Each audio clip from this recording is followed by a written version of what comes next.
Fala pessoal, queria conversar com vocês aqui hoje a respeito de um acontecimento que ocorreu semana passada, acho que foi essa semana até, no Big Brother, envolvendo o MC Guimê e o tal do Cara de Sapato. Como parte do meu trabalho é estudar e pesquisar sobre masculinidade e as motivações do homem, não pude deixar de tecer alguns comentários e não pude deixar de reparar algumas coisas que eu julgo serem fundamentais para a construção de uma masculinidade que seja de fato mais saudável, uma masculinidade que seja de fato edificante, tá? E eu reforço aqui mais uma vez algo que eu sempre falo, de que não existe neutralidade enquanto se nasce homem, tá?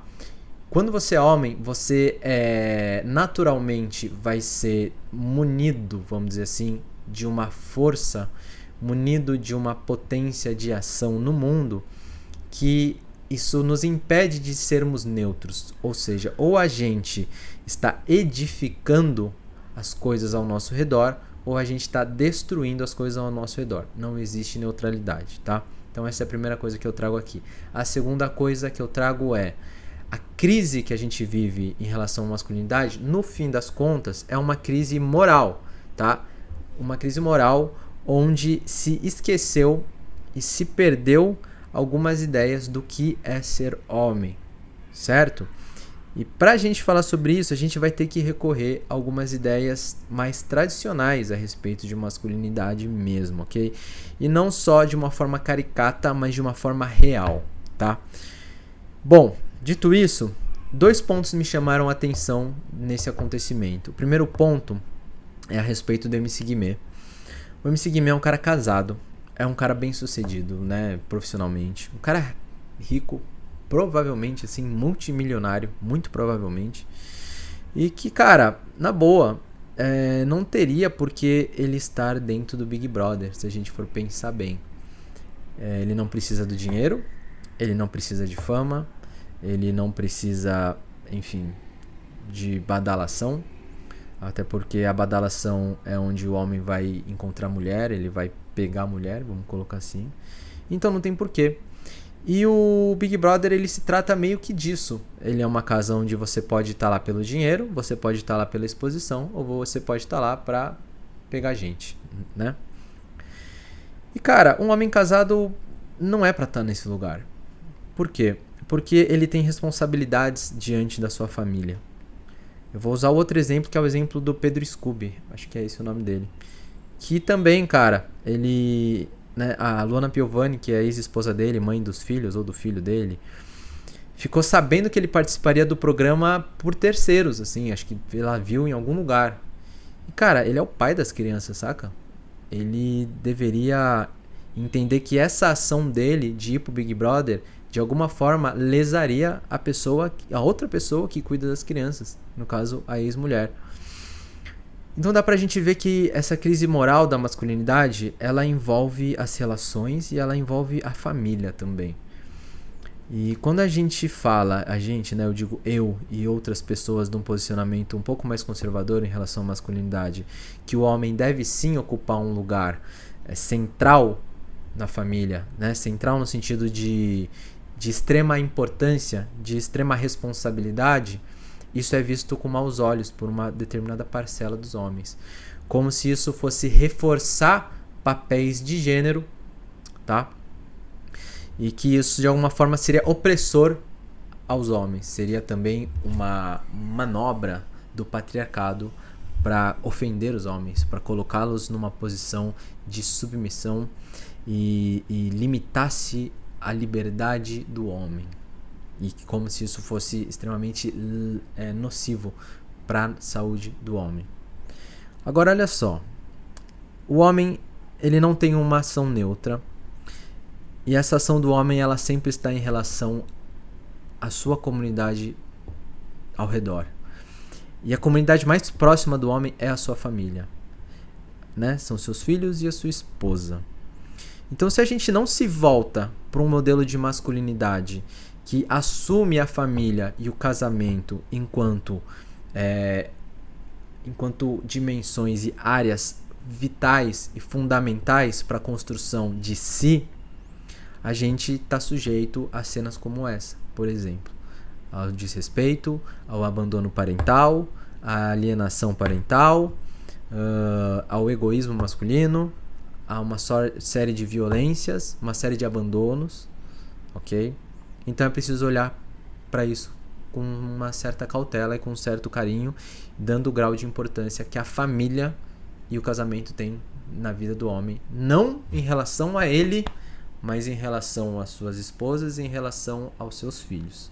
Beleza? O outro acontecimento que eu queria conversar aqui com vocês é a respeito do rapaz cara de sapato, que em algum momento ali ele forçou a barra com a moça, arrancou um beijo à força. Em outros momentos ele fez brincadeiras ali corporais de imobilização, né, que deixaram a moça numa situação muito desconfortável. Então imagina uma moça vindo de outro país, entrando numa casa nova, sem entender muito bem quais são os trejeitos culturais, provavelmente envolvendo dinheiro ali, envolvendo a carreira dela.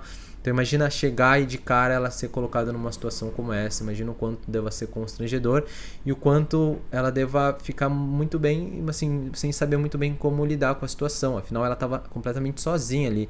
Embora tivessem outras pessoas, essas outras pessoas eram amigas dos homens e não amigas dela, por exemplo, né?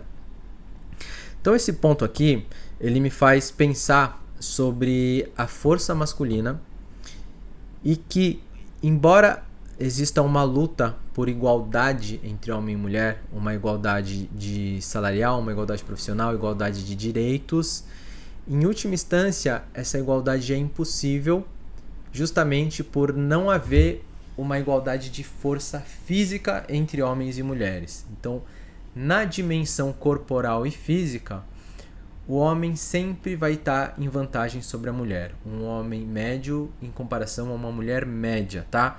Eu sei que vocês adoram falar, nossa, mas imagina uma mulher preparada, uma mulher lutadora de MMA contra um cara comum. Óbvio que isso é uma exceção. A gente tem que partir de um lugar de olhar para um homem comum em comparação com uma mulher comum.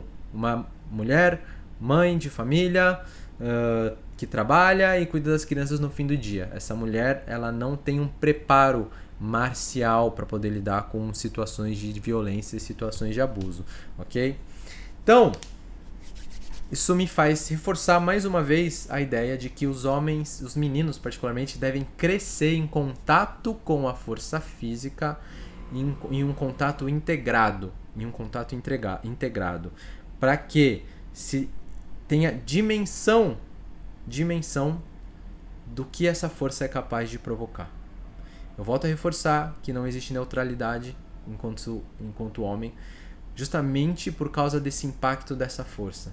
Então assim, pessoal, mais uma vez eu reforço a ideia de que a crise masculina é uma crise moral, no fim das contas, que nós, enquanto sociedade, falhamos no processo de educação dos meninos, falhamos no processo do entendimento do que é ser um homem, do que envolve ser um homem, quais são as responsabilidades envolvidas, e que isso é algo urgente, isso é algo para ontem, e que deve ser promovido não só pelas mulheres, mas um processo que deve ser promovido pelos homens, principalmente dentro de grupos de homens. Então, se você se identifica com essa ideia aqui, eu te convido a participar do meu canal de transmissão no Instagram, chamado Reconexão Primal, ou Forja Masculina. E lá é onde eu posto conteúdos a respeito de masculinidade, onde eu promovo algumas enquetes, promovo algumas discussões. Então, se você se interessa pelo tema, se você é homem e quer melhorar enquanto ser humano, quer se desenvolver enquanto ser humano, por favor, entre neste canal e vamos fazer a nossa comunidade de homens saudáveis, de homens integrados, crescer cada vez mais, para que a gente possa ser um ponto de apoio, um ponto edificante para as nossas esposas, para as nossas famílias, para os nossos amigos, no nosso ambiente de trabalho, nas nossas comunidades, e que esse movimento cada vez se expanda mais, porque eu acredito que o homem tem um papel fundamental na construção da sociedade, seja de uma forma nociva ou seja de uma forma edificante. Então, que a gente tome consciência de que a nossa posição existencial no mundo, ela jamais vai ser neutra, ok? Que a gente se fortaleça moralmente para exercer esse papel. Então, nos vemos no próximo vídeo. Se você quer deixar uma sugestão de tema, se você quer entrar em contato comigo, se você tem interesse, inclusive, em fazer terapia comigo e saber como eu trabalho em terapia, entre em contato aqui embaixo. Vou deixar o link do meu site aqui na descrição para você conhecer um pouco mais do meu trabalho. Fechou? É isso, um grande abraço, valeu!